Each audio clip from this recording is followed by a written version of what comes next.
하나님 우리 아버지와 우리 주 예수 그리스도로부터는 은혜와 평강이 오늘 주일 공동 예배에 참석하신 발복회 성도 여러분들, 그리고 지금 이 시간 각 가정에서 가정 예배를 드리시는 성도 여러분들과 함께하기를 바랍니다.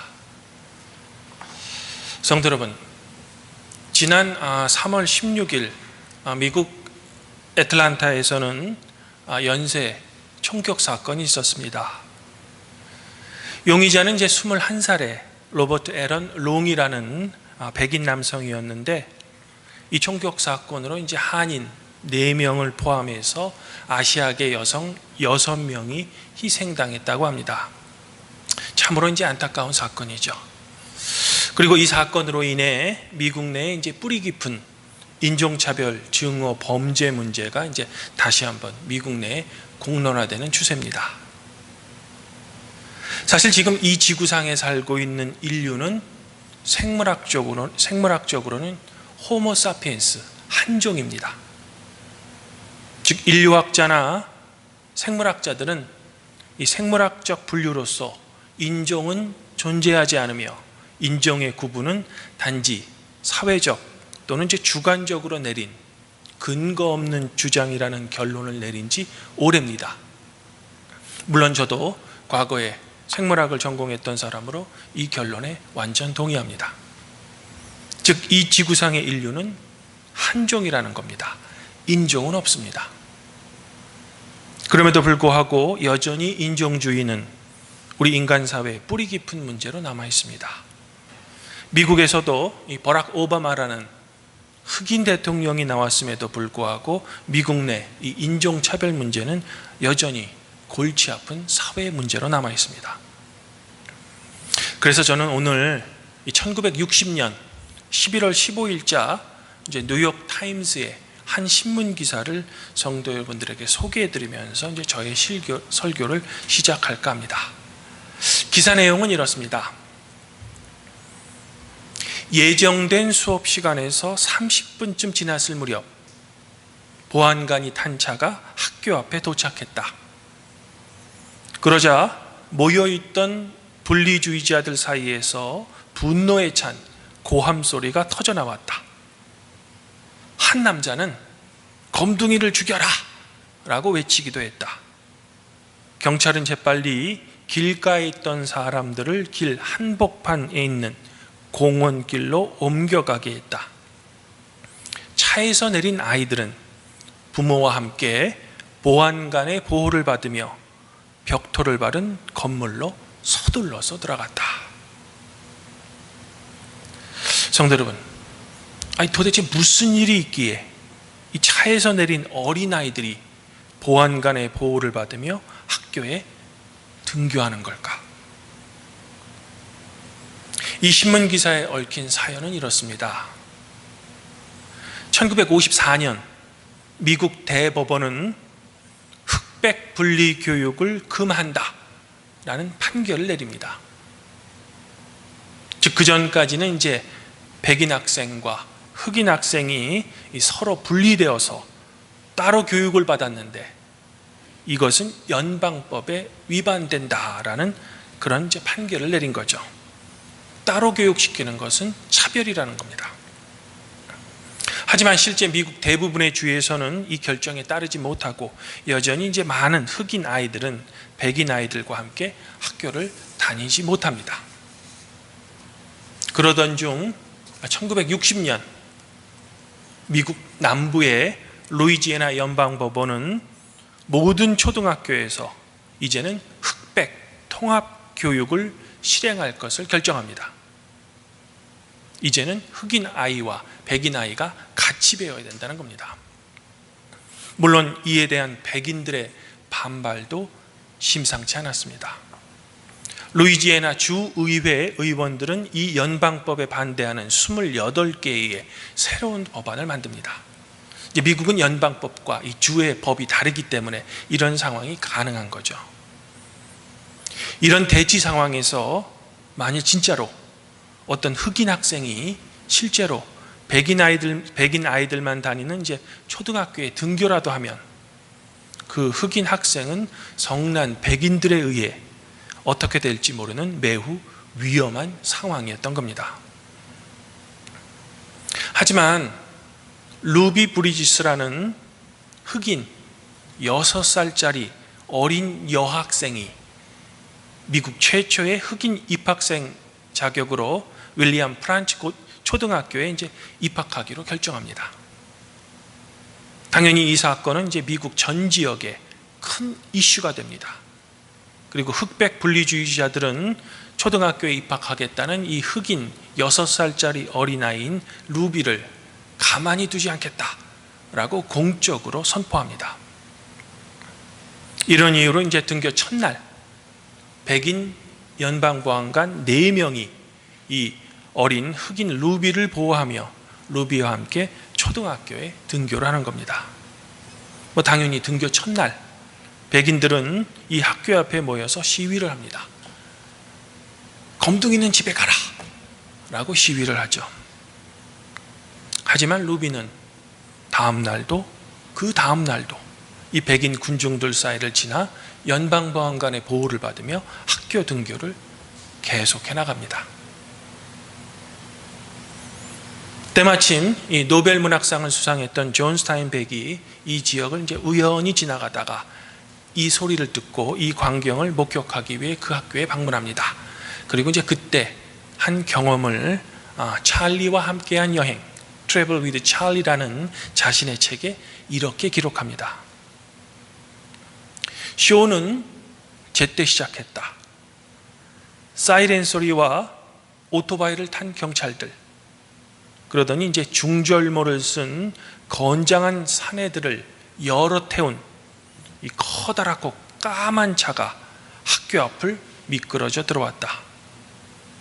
건장한 보안관 4명이 차에서 내리더니 아주 작은 흑인 아이, 윤이 나도록 풀을 먹인 하얀 원피스에 이 너무 작아서 거의 동그랗게 보이는 아이를 끄집어냈다.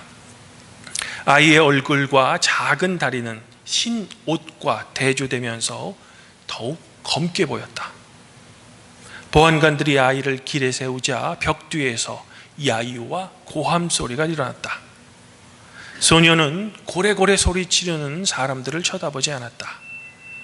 보안관들은 마치 인형처럼 아이를 에워쌌고 이 이상한 행렬은 학교를 향해 성큼성큼 움직였다.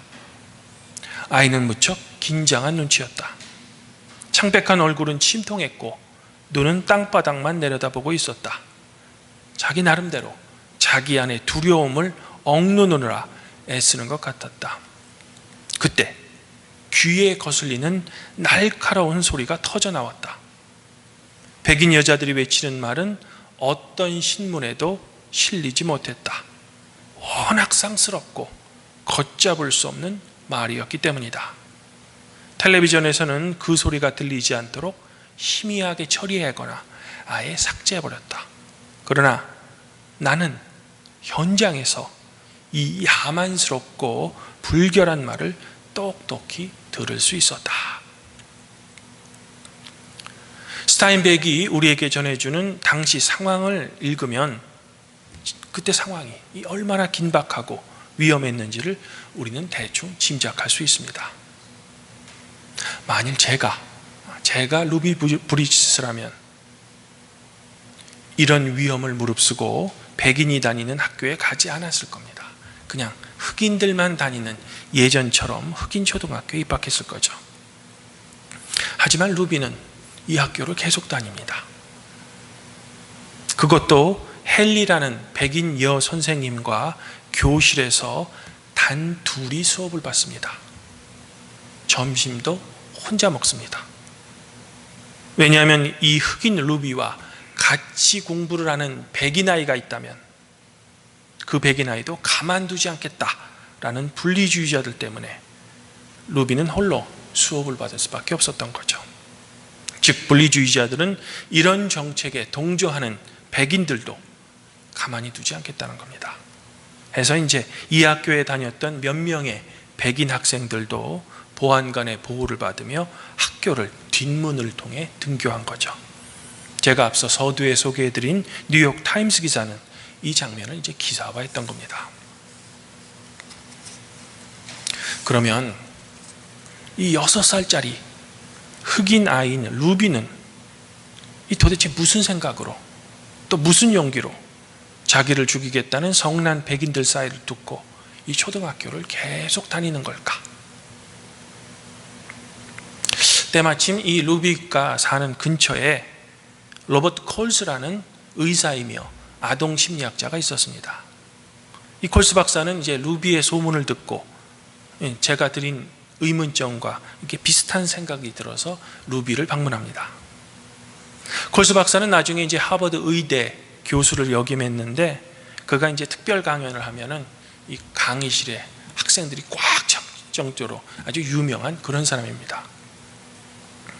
이 콜스 박사가 루비를 만났을 때 한 번은 이제 이런 질문을 했다고 합니다. 그것은 이제 평상시 이 루비가 아침에 연방보안관의 보호를 받으면서 등교를 할 때 이제 주변의 성난 백인 군중들이 이 루비를 향해서 심한 비방과 욕을 하면 그때마다 이 어린 루비가 뭔가를 계속 입에서 중얼거린다는 겁니다. 이를 평상시 궁금하게 생각했던 콜스 박사가 이제 루비에게 물어본 겁니다. 얘야, 너는 백인들이 너한테 뭐라고 그럴 때 도대체 뭐라고 중얼대는 거냐? 라고 이제 루비에게 물어본 거죠. 루비가 이때 콜스 박사에게 이런 대답을 했다고 합니다. 선생님, 저는 그 사람들을 향해 말한 것이 아닙니다. 저는 하나님에게 말했습니다. 시위하는 사람들을 위해 기도했죠. 왜냐하면 예수님이 눈앞에 폭도가 있었을 때 그렇게 기도하셨으니까요. 이 사람들을 용서해 주십시오. 저들은 자신이 하는 일을 모르나이다.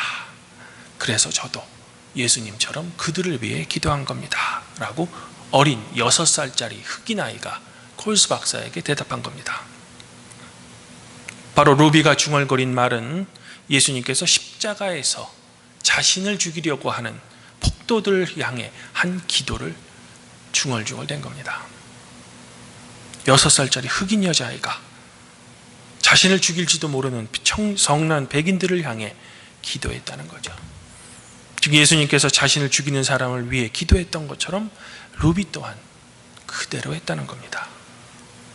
이 대답에 콜스 박사는 큰 충격을 받습니다. 이 어떻게 6살짜리 흑인 여자아이가 그 위험한 상황에서 예수님께서 하신 기도를 할 수 있었을까? 성도 여러분, 제 생각에는 이 어린 루비가 했던 이 기도가 진정으로 주님을 따르는 믿음이며 이 믿음이 바로 루비로 하여금 두려움 가운데 용기 있는 행동을 계속하게 했던 이 원동력인 것 같습니다. 루비는 구하라, 그리하면 너에게 주실 것이다 라는 주님의 말씀을 머리로만 생각한 것이 아니고 진정으로 가슴으로 믿었던 거죠. 결국 루비는 이 윌리엄 프란치 초등학교를 졸업하고 역시 흑백 통합이 된 중학교와 고등학교를 계속 졸업합니다. 후에는 이제 루비 브리지스 재단이라는 것을 만들어 방과 후 교실을 시작하죠. 그 후로부터 시간이 한참 흐른 뒤에는 마침내 흑백 통합 교육이 이 미국 내에서 자리 잡고 미국 역사에서 흑인 대통령이 선출되는 겁니다. 바로 이 루비의 믿음과 용기 있는 행동이 이 모든 것의 작은 밑거름이 된 거죠.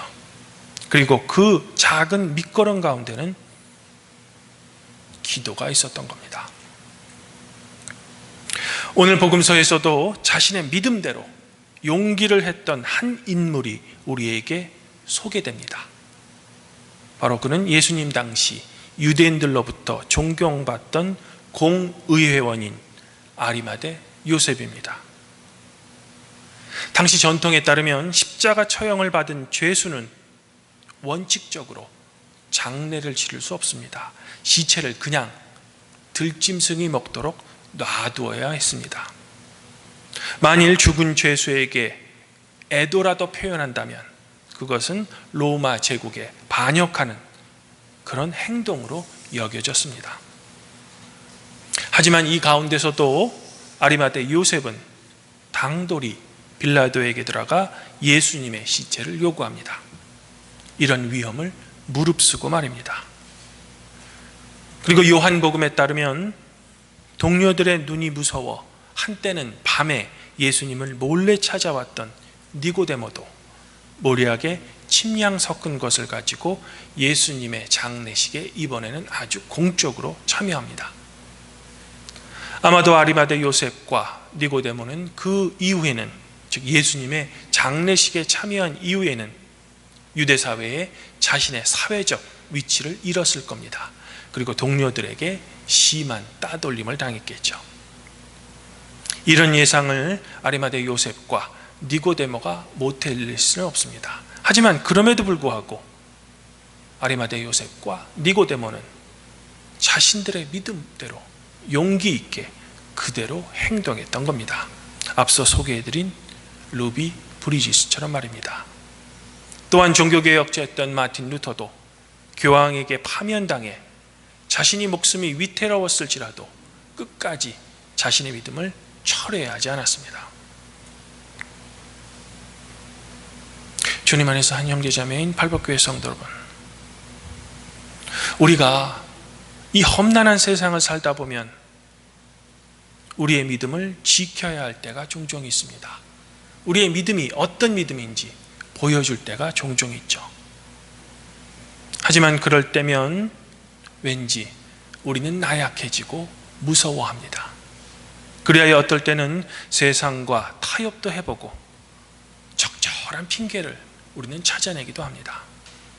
그리하여 그 순간을 어떻게든 모면합니다.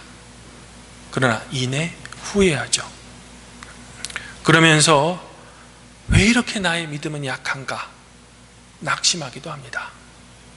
또 한편으로는 좀 나의 믿음이 오늘 말씀에 등장하는 아리마대 요셉처럼 또한 루비 브리스처럼 좀 담대하게 나의 믿음을 조금은 지키고 싶은 소망이 내 안에 꿈틀거리곤 합니다. 그러면 우리는 그때마다 도대체 어떻게 해야 하나? 어떻게 해야 이들처럼 담대함이 내 안에 생기는 걸까? 오늘 시편 기자는 공경에 처한 가운데 그래도 하나님을 신뢰하며 이런 기도를 드립니다. 내가 무리의 비방을 들었으므로 사방이 두려움으로 감싸였나이다. 그들이 나를 치려고 함께 의논할 때 내 생명을 빼앗기로 꾀하였나이다. 여호와여, 그러하여도 나는 주께 의지하고 말하기를 주는 내 하나님이라 하였나이다. 나의 앞날이 주께 있사오니 내 원수들과 나를 핍박하는 자들의 손에서 나를 건져주소서. 주의 얼굴을 주의 종에게 비추시고 주의 사랑하심으로 나를 구원하소서. 이 험난하고 어두운 세상을 살아가면서 여러분의 믿음이 도전받을 때 여러분들은 여러분들의 나약함과 두려움을 탓하거나 두려워하지 마시기 바랍니다. 성난 군중 속에서 예수님께서 하신 기도를 루비가 했듯이 성도 여러분들도 주님께 간구하시길 바랍니다. 십자가 위에서 예수님께서 그 마지막 견딜 수 없는 고통에 엘리 엘리 라마 사막다니, 나의 하나님 나의 하나님 어찌하여 나를 버리시나이까 라고 아버지께 크게 소리 지른 것처럼 험난한 상황에서도 성도 여러분들은 주님을 의지하시고 주님께 간절히 호소하시고 간구하시기 바랍니다. 그리고 그 기도 후에는 그러므로 나는 너희에게 말한다.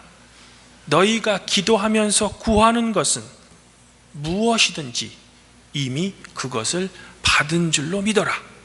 그리하면 너희에게 그대로 이루어질 것이다 라는 주님의 말씀을 굳게 믿으시길 바랍니다. 그러면 우리의 주님께서 아리마대 요셉에게 니고데모에게 그리고 루비 브리지스에게 허락해 주신 그 큰 믿음과 용기를 바로 여러분들에게도 허락해 주실 것입니다. 그리하여 그분이 주시는 담대함과 믿음으로 아리마대 요셉이 빌라도에게 당돌이 들어가 예수님의 시체를 당당하게 요청했듯이, 또한 루비가 그 성난 군중들을 뚫고 당당하게 초등학교의 건물에 들어갔듯이 우리 발복교회 성도 여러분들도 당돌이 이 세상 속에서 주님의 길을 따를 수 있게 될 것입니다. 또한 그 길에 주님께서는 분명히 여러분과 동행해 주실 것입니다. 이런 주님의 길을 걷는 팔복교회 성도 여러분들에게 성삼위일체 하나님으로부터 오는 지혜와 평강이 성도 여러분들 자신과 여러분들의 가정 위에 늘 충만하시기를 지금 이 시간 예수 그리스도 이름으로 간절히 축원드립니다. 그리하면 모든 지각에 뛰어나신 하나님의 평강이 그리스도 예수 안에서 성도 여러분들의 마음과 생각을 지켜주실 것입니다.